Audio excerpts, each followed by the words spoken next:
ਇਹ ਹਫ਼ਤਾਵਾਰ ਬਾਈਬਲ ਦਾ ਦਰਸੀਵਾਜ਼ Plainfield Christian Science church independent ਵੱਲੋਂ ਹੈ, ਜਿਹੜਾ ਨਿਊ ਜਰਜ਼ੀ ਅਮਰੀਕਾ ਵਿੱਚ ਹੈ। ਹੋਰ ਮਾਲੂਮਾਤ ਲਈ ਤੁਸੀਂ ਸਾਡੀ ਵੈਬਸਾਈਟ ਵੇਖੋ www.plainfieldcs.com। ਇਹ ਸਬਕ 22 ਸਤੰਬਰ 2024 ਐਤਵਾਰ ਦੇ ਦਿਨ ਹਫ਼ਤੇ ਦੇ ਅਖੀਰ ਉੱਤੇ ਤੁਹਾਡੇ ਪੜ੍ਹਨ ਲਈ ਤਿਆਰ ਕੀਤਾ ਗਿਆ ਹੈ। ਮਜ਼ਮੂਨ, ਮਾਦਾ, ਸੁਨਹਿਰੀ ਮਤਨ, ਜ਼ਬੂਰ। ਮੇਰਾ ਭਰੋਸਾ ਰੱਬ ਉੱਤੇ ਹੈ, ਮੈਂ ਡਰਨ ਵਾਲਾ ਨਹੀਂ। ਇਨਸਾਨ ਮੇਰਾ ਕੀ ਕਰ ਸਕਦਾ ਹੈ? ਜਵਾਬੀ ਪੜ੍ਹਾਈ। ਜ਼ਬੂਰ। ਖੁਦਾਵੰਦ ਮੇਰੀ ਲੋਹ ਤੇ ਮੇਰੀ ਮੁਕਤੀ ਏ, ਮੈਨੂੰ ਕਿਹਦਾ ਡਰ? ਖੁਦਾਵੰਦ ਮੇਰੀ ਹਯਾਤੀ ਦਾ ਪੁਸ਼ਤਾ ਏ, ਮੈਨੂੰ ਕਿਹਦਾ ਖੌਫ? ਭਾਵੇਂ ਮੇਰੇ ਖਿਲਾਫ ਲਸ਼ਕਰ ਖੈਮਾਜ਼ਨ ਹੋਵੇ, ਮੇਰੇ ਖਿਲਾਫ ਜੰਗ ਲੱਗੇ, ਫਿਰ ਵੀ ਮੈਂ ਖਾਤਰ ਜਮਾ ਰੱਖਾਂਗਾ। ਮੈਂ ਰੱਬ ਕੋਲੋਂ ਇੱਕ ਦਰਖਾਸਤ ਕੀਤੀ ਏ, ਮੈਂ ਉਹਦਾ ਹੀ ਤਾਲਬ ਰਵਾਂਗਾ।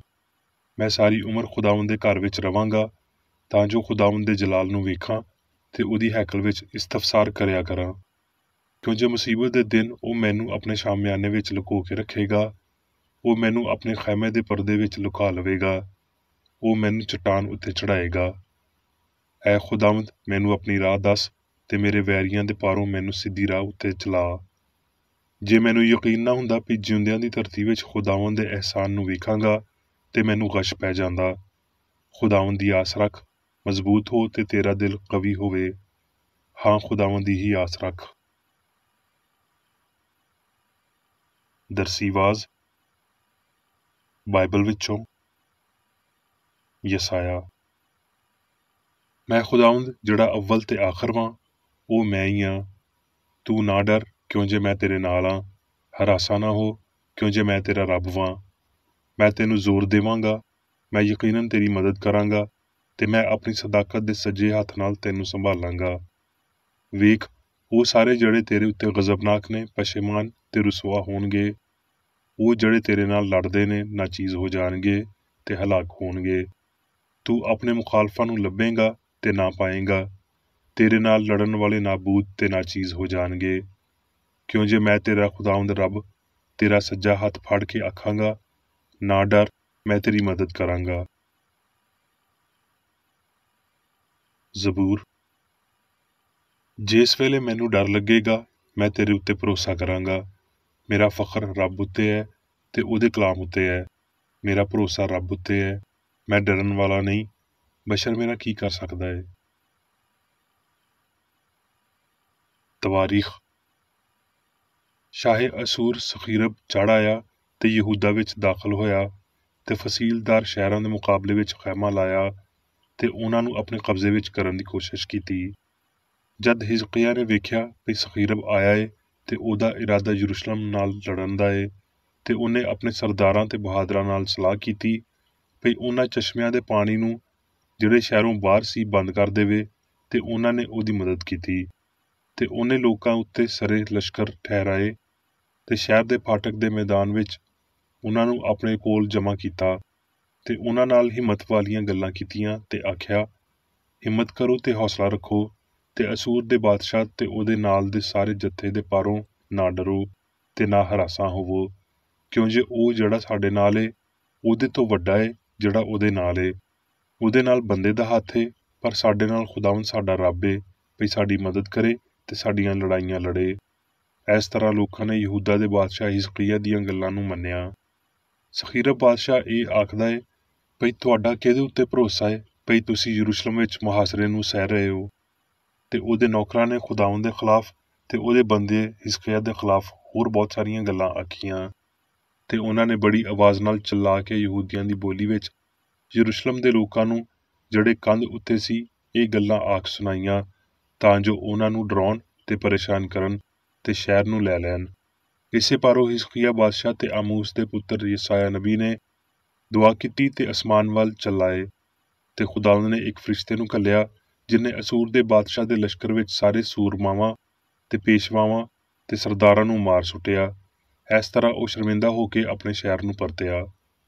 ਇੰਜ ਖੁਦਾਵੰਦ ਨੇ ਹਿਜ਼ਕੀਆ ਤੇ ਯਰੂਸ਼ਲਮ ਦੇ ਵਾਸੀਆਂ ਨੂੰ ਅਸੂਰ ਦੇ ਬਾਦਸ਼ਾਹ ਸਖੀਰਬ ਦੇ ਹੱਥੋਂ ਤੇ ਹੋਰ ਸਾਰਿਆਂ ਦੇ ਹੱਥੋਂ ਬਚਾਇਆ ਤੇ ਹਰ ਪਾਸੇ ਉਹਨਾਂ ਦੀ ਰਹਿਨੁਮਾਈ ਕੀਤੀ। ਯਸਾਇਆ। ਐ ਖੁਦਾਵੰਦ, ਤੂੰ ਹੀ ਮੇਰਾ ਰੱਬ ਏ, ਮੈਂ ਤੇਰੀ ਵਡਿਆਈ ਕਰਾਂਗਾ, ਤੇਰੇ ਨਾਂ ਦੀ ਸਤਾਇਸ਼ ਕਰਾਂਗਾ, ਕਿਉਂ ਜੇ ਤੂੰ ਅਜੀਬ ਕੰਮ ਕੀਤੇ ਨੇ, ਤੇਰੀਆਂ ਮਸਲਹਤਾਂ ਪੁਰਾਣੇ ਜ਼ਮਾਨੇ ਤੋਂ ਵਫਾਦਾਰੀ ਤੇ ਸਚਾਈ ਨੇ। ਯਸਾਇਆ। ਜਿਹਦਾ ਦਿਲ ਕਾਇਮ ਏ, ਤੂੰ ਉਹਨੂੰ ਸਲਾਮਤ ਰੱਖੇਗਾ, ਕਿਉਂ ਜੇ ਉਹਦਾ ਭਰੋਸਾ ਤੇਰੇ ਉੱਤੇ ਹੈ। ਹੁਣ ਤੀਕਰ ਖੁਦਾਵੰਦ ਉੱਤੇ ਇਤਮਾਦ ਰੱਖੋ, ਕਿਉਂ ਜੇ ਖੁਦਾਵੰਦ ਯਹੋਵਾ ਹਮੇਸ਼ਾ ਦੀ ਚਟਾਨ ਏ। ਹਾਂ, ਤੇਰੀ ਅਦਾਲਤ ਦੀ ਰਾਹ ਵਿੱਚ ਐ ਖੁਦਾਵੰਦ ਅਸੀਂ ਤੇਰੀ ਉਡੀਕ ਕਰਦੇ ਹਾਂ। ਸਾਡੀ ਜਿੰਦ ਦਾ ਇਸ਼ਤਿਆਕ ਤੇਰੇ ਨਾਂ ਤੇ ਤੇਰੀ ਯਾਦ ਵਾਲੇ। ਰਾਤ ਨੂੰ ਮੇਰੀ ਜਿੰਦ ਤੇਰੀ ਮੁਸ਼ਤਾਕ ਏ।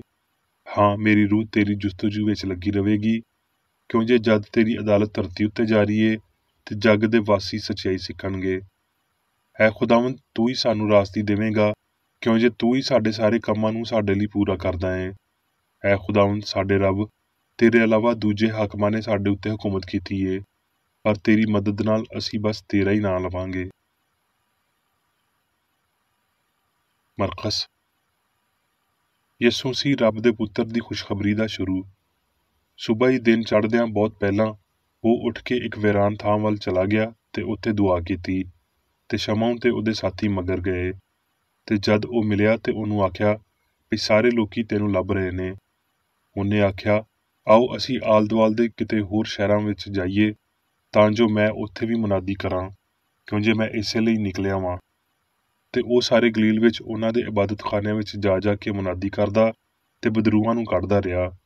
ਤੇ ਇੱਕ ਕੋੜੀ ਨੇ ਉਹਦੇ ਕੋਲ ਆ ਕੇ ਉਹਦੀ ਮਿੰਨਤ ਕੀਤੀ ਤੇ ਉਹਦੇ ਸਾਹਮਣੇ ਗੋਡੇ ਟੇਕ ਕੇ ਉਹਨੂੰ ਆਖਿਆ, ਜੇ ਤੂੰ ਚਾਹਵੇਂ ਤੇ ਮੈਨੂੰ ਪਾਕ ਸਾਫ਼ ਕਰ ਸਕਦਾ ਏ। ਉਹਨੇ ਉਹਦੇ ਉੱਤੇ ਤਰਸ ਖਾ ਕੇ ਹੱਥ ਵਧਾਇਆ ਤੇ ਉਹਨੂੰ ਛੂਹ ਕੇ ਉਹਨੂੰ ਆਖਿਆ, ਮੈਂ ਚਾਹੁੰਦਾ ਵਾਂ ਵੀ ਤੂੰ ਪਾਕ ਸਾਫ਼ ਹੋ ਜਾ। ਤੇ ਛੇਤੀ ਨਾਲ ਉਹਦਾ ਕੋੜ ਜਾਂਦਾ ਰਿਹਾ ਤੇ ਉਹ ਪਾਕ ਸਾਫ਼ ਹੋ ਗਿਆ। ਮਰਕਸ।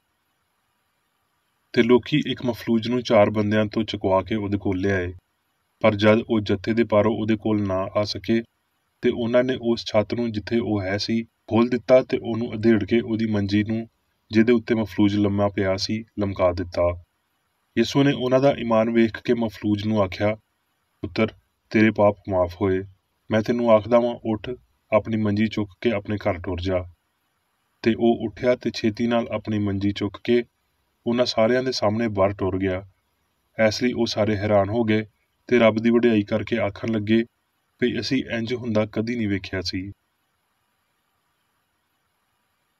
ਪੁਲਸੀਓ। ਇਸ ਲਈ ਜਦੋਂ ਤੁਸੀਂ ਮਸੀਹ ਦੇ ਨਾਲ ਜਵਾਏ ਗਏ ਤੇ ਅਗਲੇ ਜਹਾਨ ਦੀਆਂ ਛਾਵਾਂ ਨੂੰ ਲੱਭਦੇ ਰਹੋ, ਜਿੱਥੇ ਮਸੀਹ ਮੌਜੂਦ ਏ ਤੇ ਰੱਬ ਦੇ ਸੱਜੇ ਪਾਸੇ ਬੈਠਾ ਏ। ਅਗਲੇ ਜਹਾਨ ਦੀਆਂ ਛਾਵਾਂ ਦੇ ਖਿਆਲ ਵਿੱਚ ਰਵੋ, ਨਾ ਪਈ ਧਰਤੀ ਦੀਆਂ ਛਾਵਾਂ ਦੇ। ਮਸੀਹ ਦੇ ਕਲਾਮ ਨੂੰ ਆਪਣੇ ਦਿਲਾਂ ਵਿੱਚ ਕਸਰਤ ਨਾਲ ਵਸਣ ਦਿਓ ਤੇ ਕਮਾਲ ਦਨਾਈ ਨਾਲ ਆਪਸ ਵਿੱਚ ਤਾਲੀਮ ਤੇ ਨਸੀਹਤ ਕਰੋ ਤੇ ਆਪਣੇ ਦਿਲਾਂ ਵਿੱਚ ਫਜ਼ਲ ਦੇ ਨਾਲ ਰੱਬ ਲਈ ਜ਼ਬੂਰ ਤੇ ਗੀਤ ਤੇ ਰੂਹਾਨੀ ਗ਼ਜ਼ਲਾਂ ਗਾਓ। ਹੁਣ ਮੈਂ ਮੇਰੀ ਬੇਕਰ ਏਡੀ ਦੀ ਲਿਖੀ ਹੋਈ ਕ੍ਰਿਸਚਨ ਸਾਇੰਸ ਦੀ ਦਰਸੀ ਕਿਤਾਬ ਸਾਇੰਸ ਤੇ ਸਿਹਤ ਆਇਤਾਂ ਦੀ ਕੁੰਜੀ ਦੇ ਨਾਲ ਵਿੱਚੋਂ ਲਈਆਂ ਹੋਈਆਂ ਲਿਖਾਈਆਂ ਪੜ੍ਹਾਂਗਾ। ਸਾਇੰਸ ਤੇ ਸਿਹਤ। ਮਾਦੇ ਦੇ ਦਾਅਵਿਆਂ ਤੋਂ ਇਨਕਾਰ ਖੁਸ਼ੀ ਦੀ ਰੂਹ ਵੱਲ ਇਨਸਾਨ ਦੀ ਆਜ਼ਾਦੀ ਤੇ ਬਦਨ ਉੱਤੇ ਅਖੀਰੀ ਫਤਹ ਵੱਲ ਇੱਕ ਵੱਡਾ ਕਦਮ ਹੈ। ਇਹ ਬਸ ਰੂਹ ਦੀ ਵਡਿਆਈ ਨੂੰ ਮੰਨਣ ਨਾਲ ਹੋਵੇਗਾ, ਜਿਹੜਾ ਰੂਹ ਦੇ ਦਾਅਵਿਆਂ ਨੂੰ ਖਤਮ ਕਰਦਾ ਏ, ਭਈ ਬਸ਼ਰ ਫਾਨੀਅਤ ਨੂੰ ਮੁਕਾ ਦੇਣ ਤੇ ਕਿਸੇ ਮਜ਼ਬੂਤ ਰੂਹਾਨੀ ਤਾਲੁਕ ਨੂੰ ਲੱਭਣ, ਜਿਹੜਾ ਇਨਸਾਨ ਨੂੰ ਹਮੇਸ਼ਾ ਲਈ ਆਪਣੇ ਬਣਾਉਣ ਵਾਲੇ ਵੱਲੋਂ ਲਾਜ਼ਮੀ ਇਲਾਹੀ ਛਵੀ ਵਿੱਚ ਕਾਇਮ ਰੱਖਦਾ ਏ। ਜਦੋਂ ਅਸੀਂ ਮੁਬਹਿਮ ਰੂਹਾਨੀ ਕੂਵਤ ਨੂੰ ਦੇ ਛੱਡਦੇ ਹਾਂ, ਯਾਨੀ ਕਿ ਜਦੋਂ ਅਸੀਂ ਇਹ ਕੰਮ ਆਪਣੇ ਨਜ਼ਰੀਆਂ ਵਿੱਚ ਕਰਦੇ ਹਾਂ, ਤੇ ਬੇਸ਼ੱਕ ਅਸੀਂ ਮਾਦੇ ਨੂੰ ਜੋ ਕੁਝ ਇਹ ਨਹੀਂ ਰੱਖਦਾ ਜਾਂ ਨਹੀਂ ਰੱਖ ਸਕਦਾ, ਉਹਦੇ ਨਾਲ ਅਸਲ ਵਿੱਚ ਛੱਡ ਨਹੀਂ ਸਕਦੇ। ਅਸੀਂ ਕਾਦਰ ਮੁਤਲਿਕ ਤੋਂ ਮੁੱਕਰਦੇ ਹਾਂ, ਕਿਉਂ ਜੇ ਇੰਜ ਦੇ ਨਜ਼ਰੀਏ ਦੋਵਾਂ ਵਿੱਚੋਂ ਇੱਕ ਵੱਲ ਲੈ ਕੇ ਜਾਂਦੇ ਨੇ। ਜਾਂ ਤੇ ਇਹ ਮਾਦੇ ਦੇ ਆਪਣੇ ਇਰਤਕਾ ਤੇ ਆਪਣੀ ਹੁਕਮਰਾਨੀ ਦੀ ਪੇਸ਼ਕਦਮੀ ਕਰਦੇ ਨੇ, ਜਾਂ ਫਿਰ ਇਹ ਫਰਜ਼ ਕਰਦੇ ਨੇ ਵੀ ਮਾਦਾ ਰੂਹ ਦੀ ਪੈਦਾਵਾਰ ਏ। ਇਸ ਦੌਰੀ ਉਖਲ ਦੀ ਪਹਿਲੀ ਟਾਹਣੀ ਨੂੰ ਛੱਡਣਾ ਤੇ ਆਪਣੇ ਵਿੱਚ ਮਾਦੇ ਨੂੰ ਤਾਕਤ ਦੇ ਤੌਰ ਤੇ ਮੰਨਣਾ ਖਾਲਕ ਨੂੰ ਉਹਦੀ ਬਣਾਈ ਹੋਈ ਕਾਇਨਾਤ ਵਿੱਚੋਂ ਖਾਰਜ ਕਰਨ ਦੇ ਬਰਾਬਰ ਏ, ਜਦ ਕਿ ਇਸ ਦੌਰੀ ਉਖਲ ਦੀ ਦੂਜੀ ਟਾਹਣੀ ਨੂੰ ਅਪਣਾਉਣਾ ਤੇ ਰੱਬ ਨੂੰ ਮਾਦੇ ਦੇ ਖਾਲਕ ਦੇ ਤੌਰ ਤੇ ਅਹਿਮੀਅਤ ਦੇਣਾ ਨਾ ਸਿਰਫ ਉਹਨੂੰ ਸਾਰੀਆਂ ਤਬਾਹੀਆਂ ਜਿਸਮਾਨੀ ਤੇ ਅਖਲਾਕੀ ਦਾ ਜ਼ਿੰਮੇਵਾਰ ਬਣਾਉਣਾ ਹੈ, ਬਲਕਿ ਉਹਨੂੰ ਇਹਨਾਂ ਦਾ ਵਸੀਲਾ ਬਣਨ ਦੇ ਤੌਰ ਤੇ ਮਸ਼ਹੂਰ ਕਰਨਾ ਵੀ ਹੈ ਤੇ ਇਸ ਤਰ੍ਹਾਂ ਉਹਨੂੰ ਕੁਦਰਤੀ ਕਾਨੂੰਨ ਦੇ ਹੇਠਾਂ ਤੇ ਸ਼ਕਲ ਵਿੱਚ ਲਗਾਤਾਰ ਬਦਨਜ਼ਮੀ ਨੂੰ ਜਾਰੀ ਰੱਖਣ ਦਾ ਕਸੂਰਵਾਰ ਬਣਾਉਣਾ ਹੈ। ਉਹ ਮਾਦਾ ਇਨਸਾਨ ਲਈ ਕੋਈ ਸ਼ਰਤਾਂ ਨਹੀਂ ਰੱਖ ਸਕਦਾ। ਸਿਹਤ ਮਾਦੇ ਦੀ ਹਾਲਤ ਨਹੀਂ ਬਲਕਿ ਸਿਆਣ ਦੀ ਹਾਲਤ ਹੈ ਤੇ ਨਾ ਹੀ ਮਾਦੀ ਹਿੱਸਾ ਸਿਹਤ ਦੇ ਮੌਜੂ ਉੱਤੇ ਭਰੋਸੇ ਦੇ ਕਾਬਲ ਗਵਾਹੀ ਪੇਸ਼ ਕਰ ਸਕਦੀਆਂ ਨੇ। ਸ਼ਫਾਈਆ ਸਿਆਣ ਦੀ ਸਾਇੰਸ ਕਿਸੇ ਕਮਜ਼ੋਰ ਲਈ ਇਹ ਹੋਣਾ ਨਾਮੁਮਕਿਨ ਬਿਆਨ ਕਰਦੀ ਏ, ਜਦਕਿ ਸਿਆਣ ਲਈ ਇਹਦੀ ਅਸਲ ਤਸਦੀਕ ਕਰਨਾ ਜਾਂ ਇਨਸਾਨ ਦੀ ਅਸਲੀ ਹਾਲਤ ਨੂੰ ਜ਼ਾਹਰ ਕਰਨਾ ਮੁਮਕਿਨ ਪੇਸ਼ ਕਰਦੀ ਏ। ਇਸ ਲਈ ਸਾਇੰਸ ਦਾ ਇਲਾਹੀ ਅਸੂਲ ਬਦਨੀ ਹਿੱਸਾਂ ਦੀ ਗਵਾਹੀ ਨੂੰ ਬਦਲਦਿਆਂ ਹੋਏ ਇਨਸਾਨ ਨੂੰ ਬਤੌਰ ਸੱਚਾਈ ਹਮਾਹੰਗੀ ਦੇ ਨਾਲ ਮੌਜੂਦ ਹੋਣਾ ਜ਼ਾਹਰ ਕਰਦਾ ਏ, ਜਿਹੜਾ ਸਿਹਤ ਦੀ ਇਕੱਲੀ ਨਿਉ ਏ ਤੇ ਇੰਜ ਸਾਇੰਸ ਸਾਰੀ ਬਿਮਾਰੀ ਤੋਂ ਇਨਕਾਰ ਕਰਦੀ, ਬਿਮਾਰ ਨੂੰ ਸ਼ਫਾ ਦਿੰਦੀ, ਝੂਠੀ ਗਵਾਹੀ ਨੂੰ ਬਰਬਾਦ ਕਰਦੀ ਤੇ ਮਾਦੀ ਮੰਤਕ ਦੀ ਤਰਦੀਦ ਕਰਦੀ ਏ।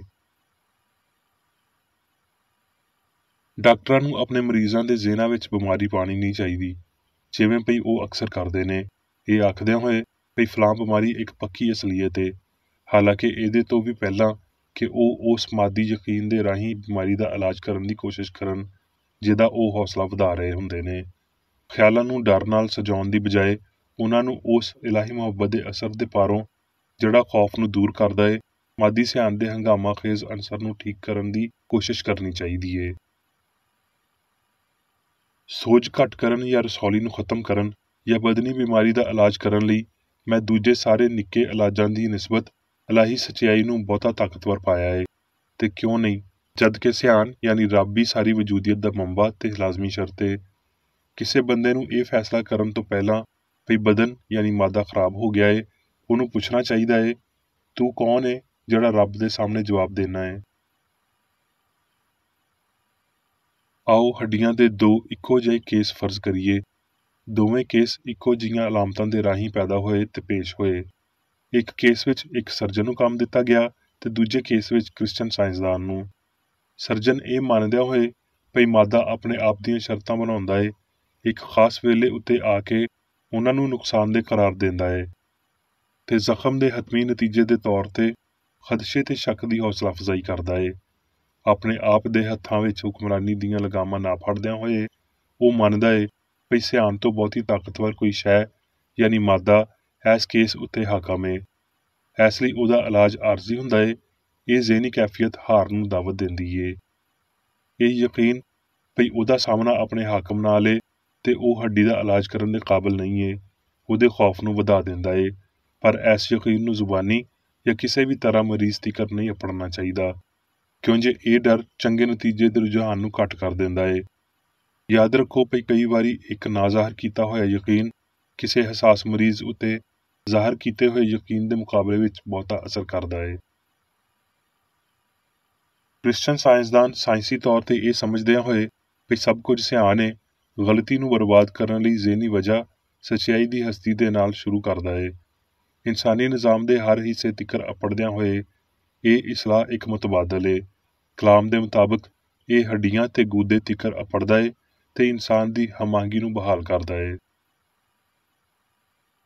ਮਾਦੀ ਤਬੀਬ ਮਾਦੇ ਦੇ ਨਾਲ ਆਪਣੇ ਵੈਰੀ ਤੇ ਇਲਾਜ ਦੋਵਾਂ ਦੇ ਤੌਰ ਤੇ ਨਿਬੜਦਾ ਏ। ਉਹ ਉਸ ਸਬੂਤ ਦੇ ਮੁਤਾਬਕ ਜਿਹੜਾ ਮਾਦਾ ਪੇਸ਼ ਕਰਦਾ ਏ ਬਿਮਾਰੀ ਨੂੰ ਕਮਜ਼ੋਰ ਜਾਂ ਮਜ਼ਬੂਤ ਕਰਾਰ ਦਿੰਦਾ ਏ। ਇਲਮੇ ਇਲਾਹੀਅਤ ਦੇ ਮਾਹਰ ਨੇ ਮਾਦੇ ਤੋਂ ਹਟ ਕੇ ਸਿਆਣ ਨੂੰ ਆਪਣੇ ਕੰਮ ਦੀ ਨਿਉ ਬਣਾਉਂਦਿਆਂ ਹੋਏ ਤੇ ਹਸਤੇ ਦੀ ਸੱਚਾਈ ਤੇ ਹਮਾਹੰਗੀ ਨੂੰ ਗਲਤੀ ਤੇ ਮੁਖਾਲਫਤ ਤੋਂ ਉੱਚਾ ਕਰਾਰ ਦਿੰਦਿਆਂ ਹੋਏ ਕੇਸ ਦੇ ਨਾਲ ਮੁਕਾਬਲਾ ਕਰਨ ਲਈ ਆਪਣੇ ਆਪ ਨੂੰ ਕਮਜ਼ੋਰ ਦੀ ਬਜਾਏ ਮਜ਼ਬੂਤ ਪੇਸ਼ ਕੀਤਾ ਏ ਤੇ ਉਹ ਮੁਤਨਾਸਬ ਤੌਰ ਤੇ ਆਪਣੇ ਮਰੀਜ਼ ਨੂੰ ਹਿੰਮਤ ਤੇ ਹੋਸ਼ਰੂਬਾ ਕੂਵਤ ਦੀ ਤਹਿਰੀਕ ਦੇ ਨਾਲ ਮਜ਼ਬੂਤ ਕਰਦਾ ਏ। ਉਸ ਸਿਆਣ ਦੇ ਕਾਨੂੰਨ ਦੇ ਮੁਤਾਬਕ ਸਾਇੰਸ ਤੇ ਸ਼ਾਉਰ ਦੋਵੇਂ ਹਸਤੀ ਦੀ ਮਈਸ਼ਤ ਵਿੱਚ ਕੰਮ ਕਰ ਰਹੇ ਨੇ, ਜਿਹੜਾ ਬਿਲਾਖਰ ਆਪਣੀ ਮੁਤਲਕ ਬਾਲਾਦਸਤੀ ਦਾ ਦਾਅਵਾ ਕਰਦਾ ਏ। ਜਦੋਂ ਮਾਦੇ ਉੱਤੇ ਅਕੀਦੇ ਨੂੰ ਫਤਹ ਕਰ ਲਿਆ ਜਾਂਦਾ ਏ ਤੇ ਸ਼ਾਉਰ ਚੰਗਾ ਬਦਨ ਬਣਾਉਂਦਾ ਏ। ਰੂਹਾਨੀ ਫਹਿਮ ਦੇ ਰਾਹੀਂ ਮਾਦੀ ਅਕੀਦੇ ਨੂੰ ਠੀਕ ਕਰੋ ਤੇ ਤੁਹਾਡੀ ਰੂਹ ਤੁਹਾਨੂੰ ਨਵਾਂ ਬਣਾਵੇਗੀ। ਰੱਬ ਨੂੰ ਦੁਖੀ ਕਰਨ ਦੇ ਸਵਾਦ ਤੁਸੀਂ ਕਦੀ ਨਹੀਂ ਡਰੋਗੇ ਤੇ ਤੁਸੀਂ ਇਹ ਯਕੀਨ ਕਦੀ ਨਹੀਂ ਰੱਖੋਗੇ ਭਈ ਦਿਲ ਜਾਂ ਤੁਹਾਡੇ ਬਦਨ ਦਾ ਕੋਈ ਵੀ ਹਿੱਸਾ ਤੁਹਾਨੂੰ ਤਬਾਹ ਕਰ ਸਕਦਾ ਏ। ਜਦ ਬਦਨ ਇਹ ਆਖਦਾ ਹੋਇਆ ਲੱਗੇ ਭਈ ਮੈਂ ਬਿਮਾਰ ਹਾਂ ਤੇ ਆਪਣੇ ਆਪ ਨੂੰ ਮੁਜਰਮ ਹੋਣ ਦਾ ਅਹਿਸਾਸ ਨਾ ਹੋਣ ਦਿਓ। ਬਦਨ ਵੱਲੋਂ ਹਰ ਸ਼ਿਕਾਇਤ ਦੀ ਜ਼ਿਹਨੀ ਤੌਰ ਤੇ ਮੁਖਾਲਫਤ ਕਰੋ। ਪਿਆਰ ਦੀ ਤਰ੍ਹਾਂ ਹਯਾਤੀ ਦੇ ਅਸਲੀ ਸ਼ਾਊਰ ਵਿੱਚ ਅੱਗੇ ਵਧੋ। ਉਹਨਾਂ ਸਾਰਿਆਂ ਵਾਂਗਰ ਜਿਹੜੇ ਪਾਕ ਨੇ ਤੇ ਰੂਹ ਦਾ ਫਲ ਪੈਦਾ ਕਰਦੇ ਨੇ। ਡਰ ਬਿਮਾਰੀ ਦਾ ਚਸ਼ਮਾ ਏ ਤੇ ਤੁਸੀਂ ਇਲਾਹੀ ਸਿਆਣ ਦੇ ਰਾਹੀਂ ਪਾਪ ਤੇ ਡਰ ਉੱਤੇ ਹਾਕਮ ਹੁੰਦੇ ਹੋ। ਇਸ ਲਈ ਇਹ ਇਲਾਹੀ ਸਿਆਣ ਹੀ ਏ ਜਿਹਦੇ ਰਾਹੀਂ ਤੁਸੀਂ ਬਿਮਾਰੀ ਉੱਤੇ ਕਾਬੂ ਪਾਉਂਦੇ ਹੋ। ਬਸ ਪਾਪ ਜਾਂ ਡਰ ਦੇ ਰਹਿਣ ਨਾਲ ਹੀ ਮੌਤ ਆਉਂਦੀ ਏ। ਬਦਨੀ ਬਿਮਾਰੀ ਦੇ ਇਲਾਜ ਲਈ ਹਰ ਅਖਲਾਕੀ ਕਾਨੂੰਨ ਦੇ ਟੁੱਟਣ ਵੱਲ ਧਿਆਨ ਰੱਖਿਆ ਜਾਵੇ ਤੇ ਗਲਤੀ ਨੂੰ ਮਲਾਮਤ ਕੀਤਾ ਜਾਵੇ। ਡਰ ਜਿਹੜਾ ਸਾਰੀ ਬਿਮਾਰੀ ਦਾ ਅਨਸਰ ਏ ਉਹਨੂੰ ਰੱਬ ਦੇ ਨਾਲ ਵਜ਼ਨ ਬਰਾਬਰ ਰੱਖਣ ਲਈ ਬਾਹਰ ਕੱਢਿਆ ਜਾਣਾ ਚਾਹੀਦਾ ਏ। ਬਦੀ ਤੇ ਡਰ ਨੂੰ ਬਾਹਰ ਕੱਢਣਾ ਸੱਚਾਈ ਨੂੰ ਗਲਤੀ ਉੱਤੇ ਕਾਬੂ ਪਾਉਣ ਦੇ ਕਾਬਲ ਬਣਾਉਂਦਾ ਏ। ਕੱਲੀ ਰਾਹ ਇਹ ਹੈ ਭਈ ਉਹ ਸਭ ਕੁਝ ਜੋ ਇਨਸਾਨ ਯਾਨੀ ਰੱਬ ਦੀ ਸ਼ਬੀਹ ਦੀ ਸਿਹਤ ਪਾਕੀਜ਼ਗੀ ਤੇ ਹਮਾਂਗੀ ਦੇ ਉਲਟ ਏ ਉਹਦੇ ਖਿਲਾਫ ਨਿਉਵਾਂ ਅਪਣਾਈਆਂ ਜਾਣ।